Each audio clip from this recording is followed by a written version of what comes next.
Buenos días. Ok, vamos a empezar la clase, ¿sí? Vamos a continuar la secuencia que habíamos estado haciendo sobre el tema de cómo construir algoritmos. Acuérdense que nuestro tema principal en esta parte de la materia es la construcción de algoritmos. Entonces, vamos a tratar de esquematizar cuáles son los elementos fundamentales y por qué paso ya vamos, ¿sí? Okay. En realidad esto es una secuencia de varios pasos, ¿no? Entonces, primeramente, vamos a ver, paso 1, análisis del problema, ¿cierto? El análisis del problema tiene que ver con el hecho de que hay que tratar de enfocarnos en los conocimientos previos que tenemos del problema que hay que solucionar. Los problemas del tecladito se va a ir solucionando a medida que acabemos. Ok, análisis del problema.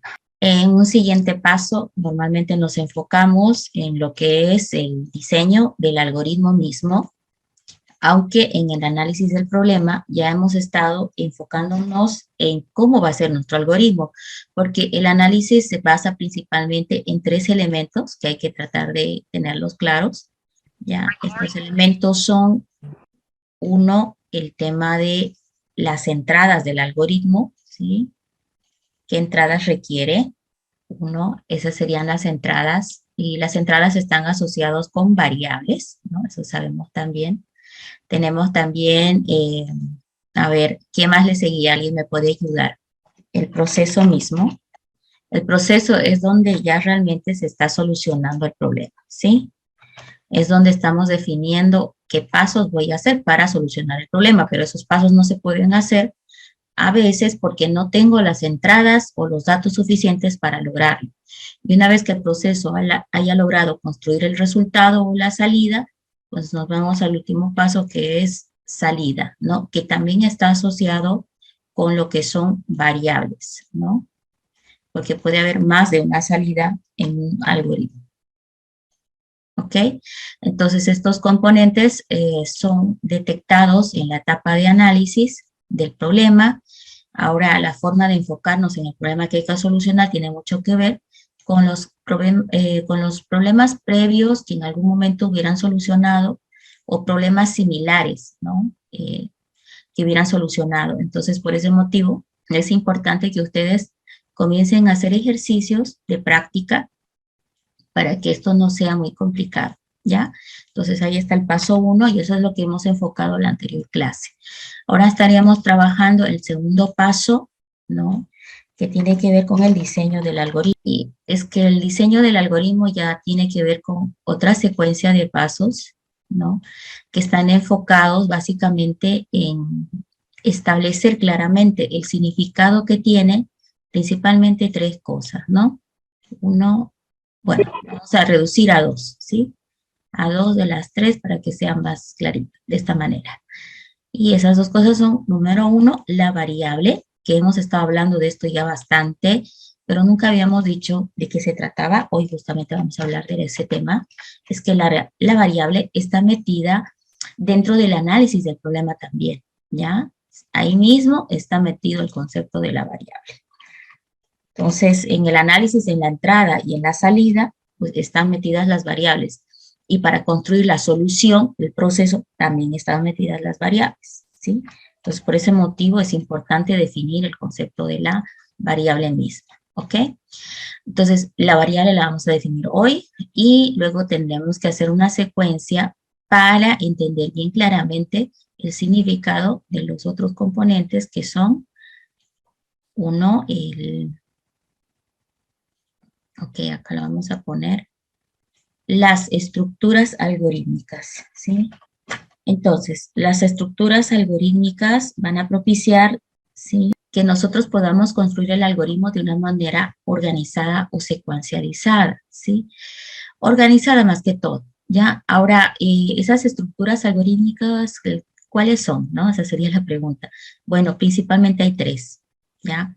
Esta se llama la secuencial, que también hoy la vamos a ver. Luego tenemos la condicional. La condicional tiene que ver con el tema de toma de decisiones dentro del algoritmo. Y finalmente tenemos a la repetitiva.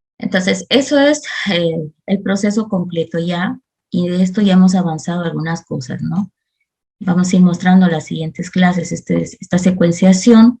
Ah, y me falta una, porque no solamente son dos pasos, ¿no? Uno era el análisis del problema, dos, el diseño. Me falta el tercer paso, que no lo vamos a tocar hasta más allá, pero igual hay que tenerlo en cuenta de una vez. El tercer paso es la prueba, ¿no? La prueba de que el algoritmo está correcto, ¿sí? Vamos a poner prueba. Entonces, la prueba del algoritmo es donde nosotros demostramos que este está funcional, ¿sí? Y que está haciendo lo que se solicitó, que está solucionando el problema que se ha solicitado, ¿ya? Entonces, ahí vemos, pues, los tres pasos principales que hay que hacer durante la construcción de un algoritmo. Los voy a remarcar para que quede en la memoria de ustedes, ¿listo? Uno es el análisis del problema. Eso es lo importante que quede de este esquema, ¿sí? Dos es el diseño del algoritmo. Y tres es la prueba del algoritmo. Todos los ejercicios que vayamos a resolver se van a enmarcar en estos tres conceptos, ¿listo? O estos tres pasos. Entonces vamos a avanzar hoy con lo que es la variable. Muy bien, vámonos entonces a ver a la variable. Ok, el concepto de la variable principalmente está asociado a un elemento capaz de almacenar un dato o alguna información que es necesaria mantener vigente en el algoritmo. Es el lugar donde nosotros podemos depositar algo para luego recuperar, utilizarlo o de repente transformarlo en algún otro resultado que estamos necesitando, ¿ya? Entonces, cuando pensamos en almacenar datos o que el usuario debe introducir, por ejemplo, o que nosotros debemos calcular en el algoritmo, debemos pensar en la variable, ¿ok? Entonces, al finalizar de esta parte, vamos a tener claro cómo definir a las variables, vamos a tener definido los tipos de variables que hay, cómo se pueden almacenar los datos y cómo los algoritmos los pueden utilizar a la hora de solucionar. Entonces, normalmente durante el diseño del algoritmo necesitamos usar las variables. Las variables son espacios en memoria RAM que almacenan datos durante la ejecución del algoritmo. Existen algunos elementos que a veces le llamamos variables, pero realmente no lo son. Es el caso de lo que llamamos una constante, ¿sí? Una constante es similar a una variable, pero la diferencia es que un valor constante o un dato constante como es este, 3.1416, ese es el valor, y ese valor se lo ha puesto en una variable llamada pi. Esta variable a lo largo del algoritmo nunca va a cambiar, va a nacer con este valor y va a morir con ese valor. Eso se llama elemento constante. ¿Y por qué se dice que es similar a una variable? Porque almacena un dato, ¿ya? Pero este dato jamás se modifica, o sea, nace con un dato y muere con el mismo. Sin embargo, la variable, que es el que está en contraposición a este, tiene también un nombre asignado, por ejemplo, var, y a ese le puedes asignar un valor, por ejemplo, del 0, que es lo más común, y a lo largo del algoritmo haces una secuencia de pasos y resulta que más adelante lo has transformado y el var, por ejemplo, es parte, ¿no?, de algún cálculo que estás haciendo y lo estás transformando de dato, ¿sí? Se está cambiando el valor, ¿no? Entonces, por esa razón, cuando vemos que un dato no cambia durante el algoritmo, le llamamos constante.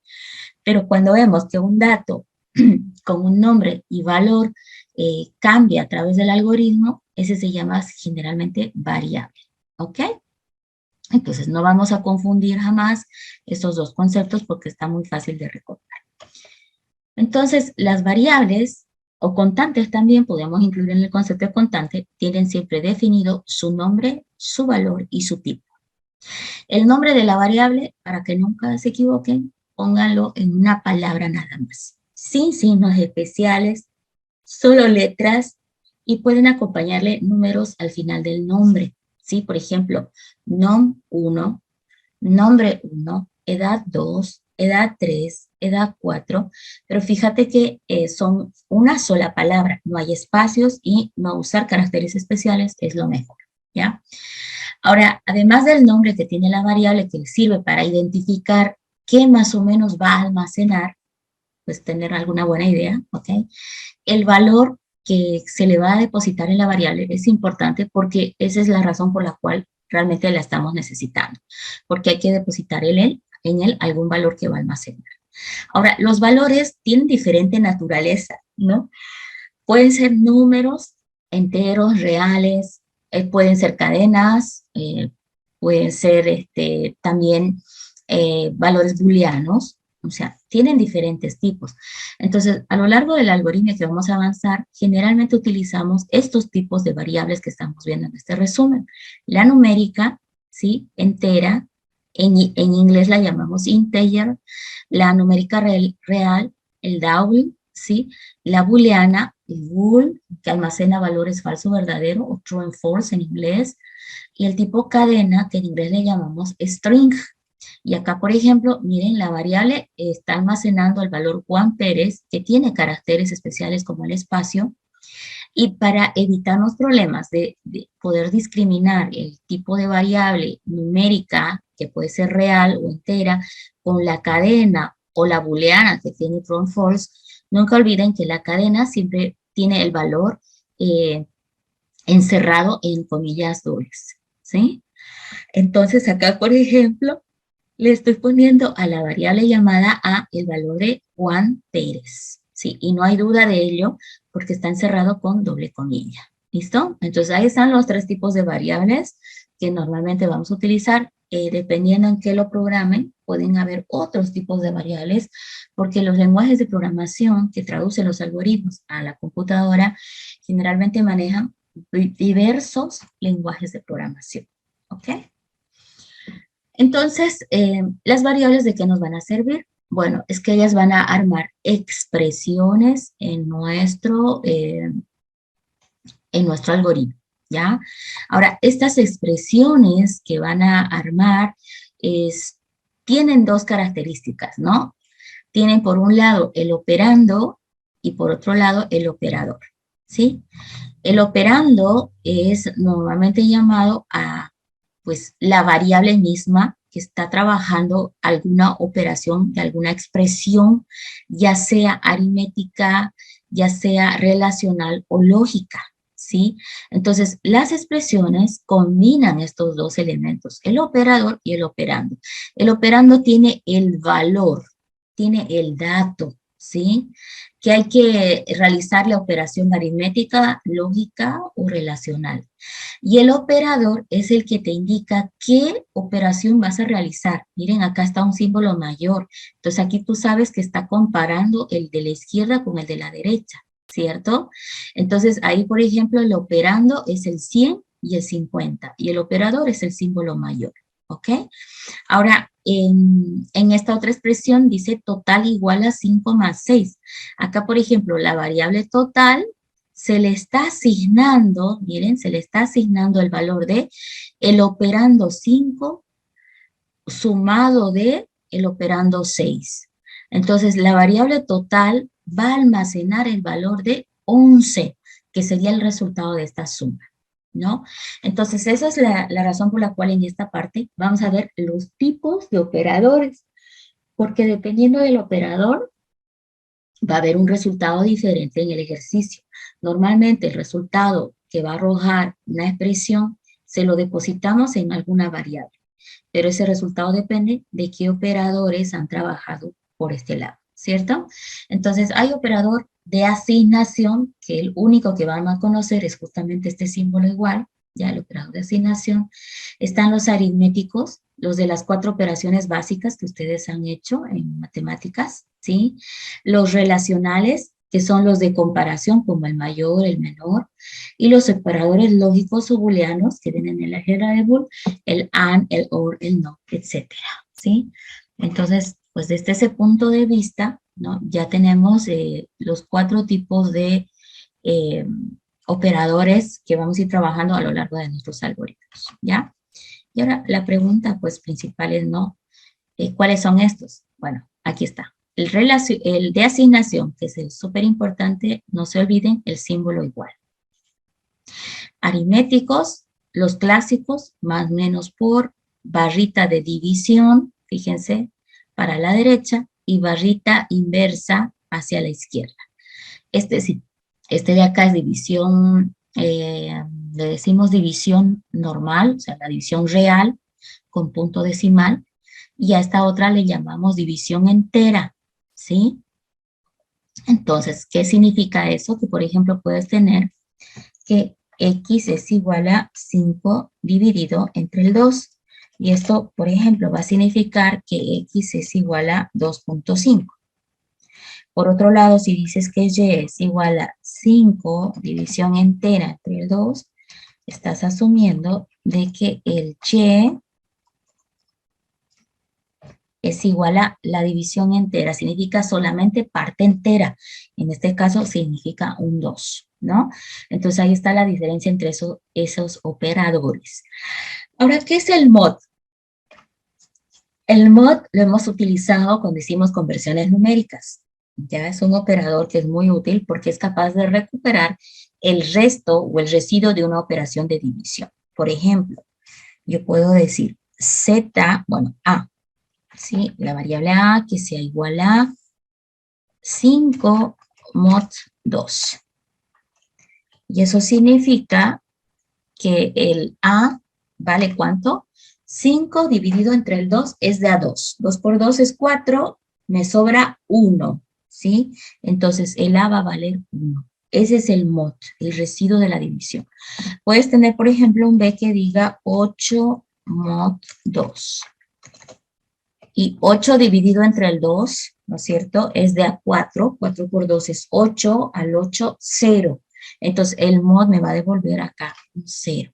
Entonces ahí están los operadores que no eran muy conocidos y la diferencia, ¿no? El mod, no se olviden, el resto o residuo de la división, ¿sí? Por otro lado, también tenemos el grupo de los operadores relacionales, ¿ya? Estos los conocen todos, vamos a repasar solo el que no conocen.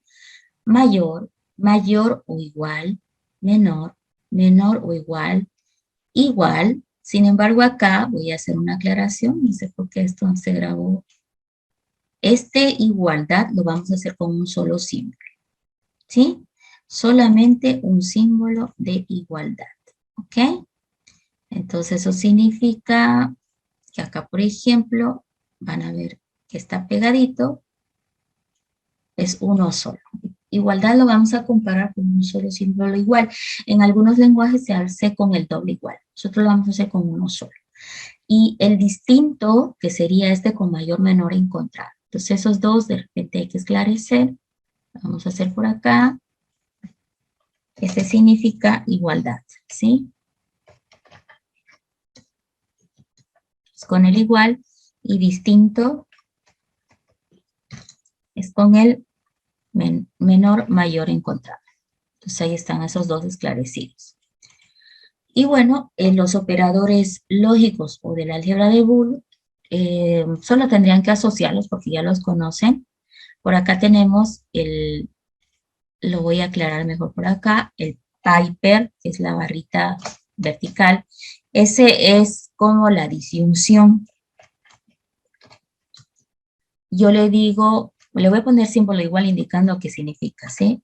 Es igual al símbolo, a la disyunción y eso es igual a el operador o, ¿no? La V chica que la habían visto en lógica, o también se le llama el OR, en inglés, ¿no? Normalmente yo le digo OR o en español, ¿sí? Pongámoslo así para que no lo confundan. Ese es el Piper. Y luego viene el Asperhan.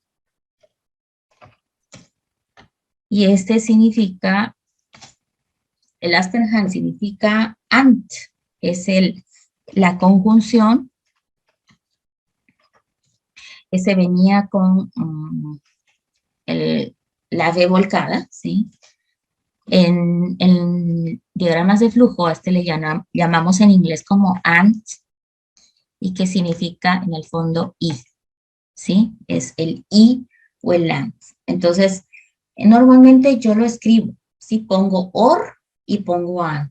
¿ok? En el diagrama de flujo, pero lo puedes poner de cualquiera de las formas que está acá en la simbología, o con Piper, o con Asperhan, o puedes escribir la palabra and, or o no también. Ah, me falta el último, ¿no? La pestañita, que también estuvo en lógica, esta es la negación. Y está igual que en lógica, por eso no lo voy a esclarecer, ¿ya? Entonces, de estos operadores, no olvidemos de que nosotros vamos a ocupar con and, or. Y en inglés le puedo poner, antes que me olvide, en inglés le puedes poner como not, ¿sí? Acá viene en inglés, not. Que también en español se le puede poner como un no, ¿ok? Entonces ahí está, ahora sí. Entonces, normalmente en el diagrama de flujo estilamos a ponerle como or, na, and y el not, ¿sí? Así lo ponemos en el diagrama de flujo, ¿ok? Y también si te es más cómodo, puedes utilizar estos símbolos en el diagrama de flujo, ¿ok? Que es lo importante que debe quedar en este momento. Entonces, con eso ya he esclarecido los operadores que pueden aparecer en las expresiones que vamos a utilizar con las variables que van a trabajar. Ok, vámonos entonces a la siguiente. Pueden interrumpirme si tienen alguna duda. Ahora vamos a empezar a hacer algunas pruebas de que han entendido el concepto de la variable, ¿ya? Aquí vemos algunos ejemplos de asignación de variables, ¿sí? Acá se está asignando a la variable nombre el valor de one, ¿sí? Aquí a saldo se le está asignando un valor numérico y aquí soltero está como true. Se está haciendo asignación de valores a variables. Ahora, la pregunta es para usted. ¿Esta variable de qué tipo es? Nombre igual a Juan. ¿De qué tipo es Juan? ¿Qué tipo de variable es Juan? Con doble comilla, eso es cadena. Vámonos con Pérez, también es cadena. Ok, este otro. Número igual a todo eso. ¿Qué tipo es? Tipo numérico entero.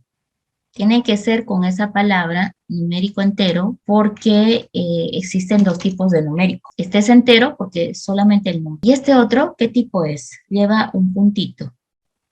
Real. Muy bien, tipo numérico real. Ok, y este último de abajo, ¿qué tipo es? Booleano. Entonces tienen que ustedes manejar los tipos de variables de manera más suelta porque cuando vayamos construyendo los algoritmos vamos a decir, necesito una variable real, necesito una variable entera, necesito una variable cadena, o sea, va a ser algo recurrente que vamos a necesitar siempre estar recordando. ¿Listo? Entonces, ya saben asignar valores a las variables, ya saben que los nombres de las variables deben tener una palabra, así como están viendo aquí, y también ya saben los tipos de variables que existen y que ustedes pueden utilizar durante el algoritmo, ¿ya? Existen más tipos y si los necesitan y conocen, los pueden utilizar, pero normalmente nos movemos con esos tipos que hemos indicado, ¿ya? Bueno, no se olviden que al realizar las operaciones aritméticas o operaciones matemáticas, en realidad la expresión van a arrojar un resultado final. Entonces, ese resultado final que acá se está mostrando, sí o sí deben vincularlo a alguna variable, porque de nada sirve el cálculo de un resultado si no lo depositas en una variable. ¿Por qué no va a servir? Porque si tú esto no lo almacenas en alguna variable, más adelante no vas a poder referenciar este valor calculado, ¿sí? Entonces, normalmente si calculas algo, utilizas expresiones aritméticas o expresiones de asignación, etcétera, tienen que ir depositadas en una variable, ¿ya? Entonces, yo hago la operación, pero es porque seguramente luego necesito referenciar el resultado, entonces sí o sí hay que depositarlo en alguna variable, porque si no lo hacemos, luego no lo podemos recuperar el valor, ¿listo? Entonces, no se olviden de que es importante tomar en cuenta también la diferencia que existe entre los diferentes operadores, como por ejemplo, Esto, que a veces es muy importante recordar la diferencia, ¿no? Son dos operaciones distintas porque son operación de división entera o división real. También tenemos en este grupo los operadores de comparación o relacionales, ¿ya? Y estos operadores, no se olviden dónde van a ir. Vamos a aclarar primero esto para que tengan más claro dónde va. Miren, los operadores aritméticos o matemáticos, que pues le dicen algunos, van siempre en el diagrama de flujo en las cajas, ¿sí? En las cajas rectangulares. Siempre van ahí. No hay otro lugar donde vayan, ¿sí? Ahora, a veces pueden ir en un rombo, pero lo normal es que vayan en cajas rectangulares, ¿ya? Acuérdense que en el rombo se hace la pregunta, ¿sí? Que es diferente a lo que queremos plantear ahorita. Miren, por ejemplo, tengo yo un rombo acá y en el rombo va una pregunta. Entonces, ¿cuál va a ser la diferencia de ponerle un rectángulo y un rombo? Bueno, yo puedo agarrar y decir, por ejemplo, acá, ¿sí? X es igual a 3. Y todo el mundo entiende que a la variable X le estoy asignando el valor de 3. Es más, puedo modificar esto y decir X es igual a 3 por 3. Entonces, el valor del cálculo de 3 por 3 se lo estoy depositando en la variable X. Pero ahora miren qué diferencia si yo agarro, vamos a ponerlo abajo para que se note, qué diferencia si yo agarro en el rombo, ¿no? Y acá yo pongo ahora X es igual a 3 por 3. Y van a decir, pero ¿cuál es la diferencia aquí? Se ven iguales. Ustedes díganme, ¿cuál es la diferencia entre estos dos? Es que puede haber esto. Yo no hago mucho esto que está en el rombo. No me gusta porque justamente causa este problema para ustedes, ¿no? La confusión. Pero es válido, ¿sí? Es válido y alguien lo va a hacer y también está bien, pero hay que saber la diferencia. Bueno, en el rectángulo estamos asignando, ¿sí? Ahí lo voy a anotar.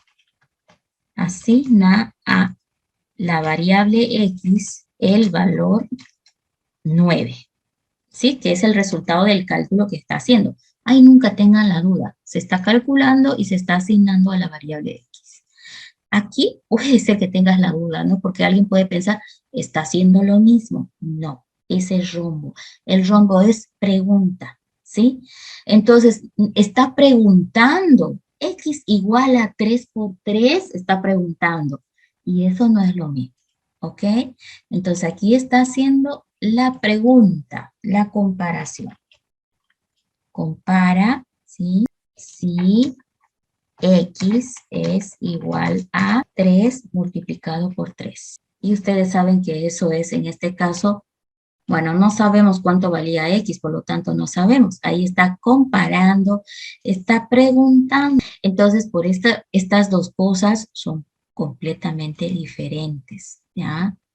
No son igual. Ahí está para que nunca se olviden. Son diferentes las dos cosas. Y no me metan erróneamente cosas en el rombo y cosas en el rectángulo. El rectángulo es asignación, el rombo es comparación.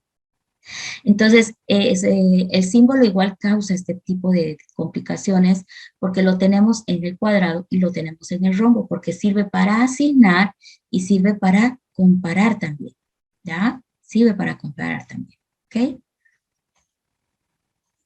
Entonces, vámonos a la siguiente. Aquí están los operadores de comparación. Como ven, el símbolo igual también está acá en el grupo, ¿sí? El distinto, menor igual, mayor igual, menor. Y definitivamente esto sí voy a exigirles que lo pongan siempre en arroba, ¿sí? Porque todos estos sirven para preguntar.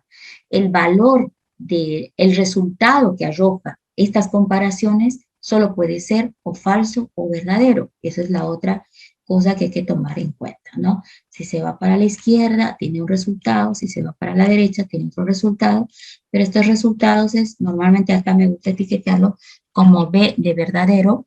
Algunos le ponen ahí la palabra true, y a este otro lado yo diría, esto es el falso, ¿sí? Y a este lado yo diría false. Yo normalmente esa es la interpretación que le doy al rombo, pero ustedes siempre etiquetenlo al rombo. qué lado es verdad y qué lado es falso. Por regla genérica, el lado de la derecha es el verdadero y el de la izquierda es falso, ¿sí? Pero pues algunos en el diseño lo varían. No me gusta a mí eso porque a veces se olvidan de etiquetear y eso significa que yo lo voy a interpretar mal. Entonces tengan cuidado con el etiqueteado del rombo. ¿Listo? Entonces, ¿qué van a venir acá? Estos operadores de comparación. Pero para recordar el uso de estos operadores de comparación, hay que recordar al álgebra de Boole. ¿Ya? Entonces, el álgebra de Boole, pero basado solamente en estos tres operadores, en la conjunción, la disyunción y la negación o el not. ¿Sí? ¿Qué decía la conjunción o el and? Para que sea verdadero, todo debe ser verdad. Lo demás es falso. ¿Qué dice el or? ¿Sí? Para que sea falso, todo debe ser falso. ¿Sí? El resultado es falso si todo es falso. Lo demás es verdadero. ¿Y qué dice el operador de la negación? Dice, pues será lo opuesto. Si era verdadero, lo opuesto va a ser falso. La negación es el opuesto, ¿sí? El contradictorio, ¿no? En realidad, ¿sí? Entonces, si era falso, entonces al negar el falso se vuelve verdadero. Y esto viene de lógica booleana que ya vieron ustedes anteriormente, ¿ya? Vamos a ver si recuerdan un poquito esto. Vamos a compartir, guardar y borrar todo. Vamos a ver si recuerdan lógica booleana. A ver, si yo digo, por ejemplo, que A es igual a... Entonces, por ejemplo, ¿qué pasa si yo quiero decir ambas cosas? Vamos a ver si lo recuerdan. Yo sé que algunos me están rebobinando su memoria. Por ejemplo, si yo digo B, ¿sí? ¿Qué es lo que en el fondo estoy diciendo? Estoy diciendo qué significa A.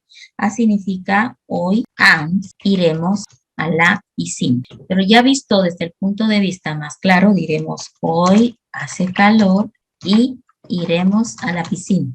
Entonces, yo estoy armando frases, ¿no? Pero ahora, nosotros cuando armamos estas frases en lo que es ya el algoritmo, normalmente no lo hacemos en un lenguaje verbal como este. Realmente esto no sería muy válido para nosotros ahora en algoritmia, porque el lenguaje verbal se aleja mucho de lo que queremos hacer. ¿Cómo es que trabajamos nosotros esto en algoritmo? ¿Sí? ¿Cómo lo vamos a ver? Bueno, veamos por acá. Normalmente nosotros vamos a asociar el tema de asignarle valores a las variables, por ejemplo, decir A es igual a ver, vamos a ver un cálculo, 3 por 8, ¿sí? Y B igual a 0. Voy a usar otra variable C que diga, por ejemplo, 5 dividido entre el 2 y una variable D que diga menos 4, ¿sí? Y es más, una variable E que diga, bueno, que sea igual a más. Entonces, en algoritmia normalmente yo tengo depositado en las variables valores numéricos, ¿ya? También puedo tener depositado valores cadenas, por cierto.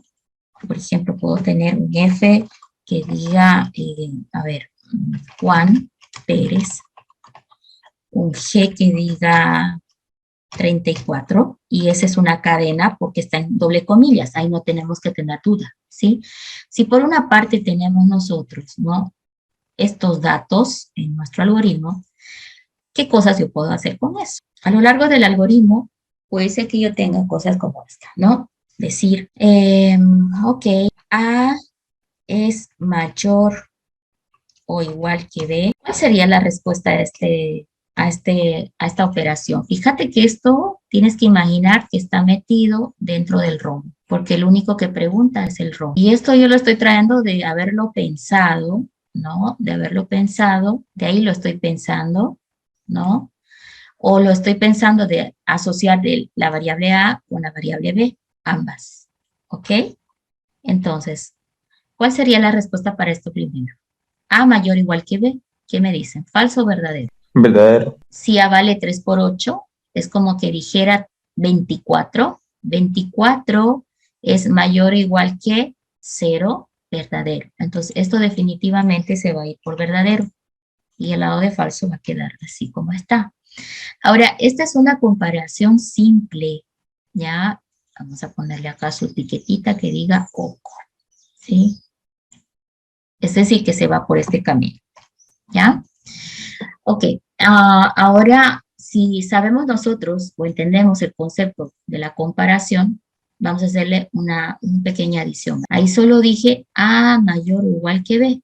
Ese fue el tenor de esa comparación. Ahora voy a hacer un poquito más elaboradito y voy a decir, voy a pensar en otra cosa. A mayor o igual que B and D menor que C. Y alguien me va a tener que decir si esto lo meto en un rombo, ¿qué valor de verdad está arrojando este? ¿O falso o verdadero? Verdadero. También es verdadero. ¿Cuándo es verdadero? Cuando ambos son verdad, ¿cierto? El AND dice si ambos son verdaderos o si todas las expresiones son verdaderas, entonces el resultado es verdadero. Ese es el AND, la conjunción. Entonces, este también se va por el lado de verdad, ¿no? Y decimos que es por ahí el camino que se va, ¿sí? A es mayor o igual que B, es verdadero, pero también es verdad que D es menor que 0, ¿no? Ahora, ¿qué diferencia cuando yo planteo esta tercera? A mayor o igual que B, o D mayor, no, vamos a cambiar la expresión acá. Ahí le vamos a poner C mayor que el 5, o D menor que 0. ¿Qué arroja esa expresión lógica? El AND dice, si todo es verdadero, el resultado es verdadero. El OR que dice, si todo es falso, es falso. Caso contrario, es verdadero. Entonces, ¿aquí qué está sucediendo? X mayor que 5. Voy a ir a X. Ah, no tengo X, me equivoqué. Van a disculpar, ahí me equivoqué de variable. Aquí era, no puedo atrapar, enseguida lo vemos ahí. Tengo que hacer a un lado, no lo puedo atrapar para cambiar esa X. Esta X era una C, ¿sí? Yo me equivoqué. Ahora sí, con razón estaban con las dudas. Qué bueno. La pregunta es C mayor que 5 o D mayor que 0, menor que 0. ¿Cuál es la respuesta? Verdadero dice, vamos a revisar. Suficiente que uno sea verdad para que sea verdadero. El OR diferente del AND. En el AND todos deben ser verdad para que sea verdadero. En el OR todos deben ser falso para que sea falso. Es lo opuesto, ¿sí? Entonces, en esta parte, C mayor que 5, está preguntando. Y si vamos a la tablita de valores de C, ¿sí? Ahí dice que C es igual a 5 medios. 5 medios, siendo que es real, puede ser 2.5, pero 2.5 no es mayor que 5. Por ahí ya esto es falso, pero hay que averiguar si el otro también es falso para decir que es falso.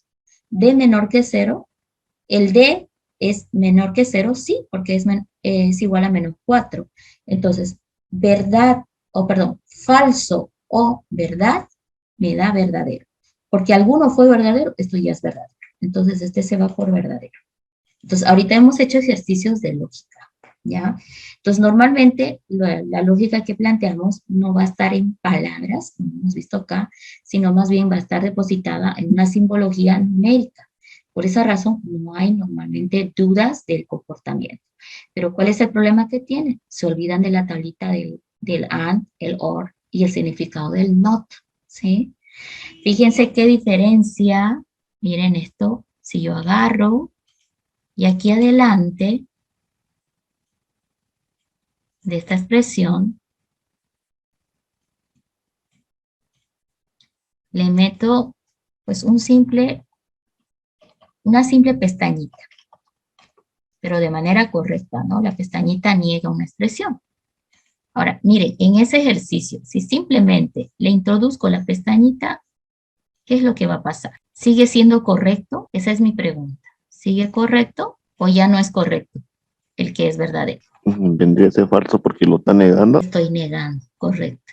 Miren, simplemente he metido la pestañita y esto ya no es correcto. Se va a ir por falso, ¿sí? Se va a ir por falso. Porque dice A mayor o igual que B, 24 mayor o igual que 0, es verdadero. Pero ahora estoy negando la verdad. ¿Qué diferencia? Y solo haber metido la pestañita. Por eso a veces en el ejercicio de algoritmia, todo tiene que ver como cómo lo has pensado. Algunos siempre piensan así, afirmativo todo.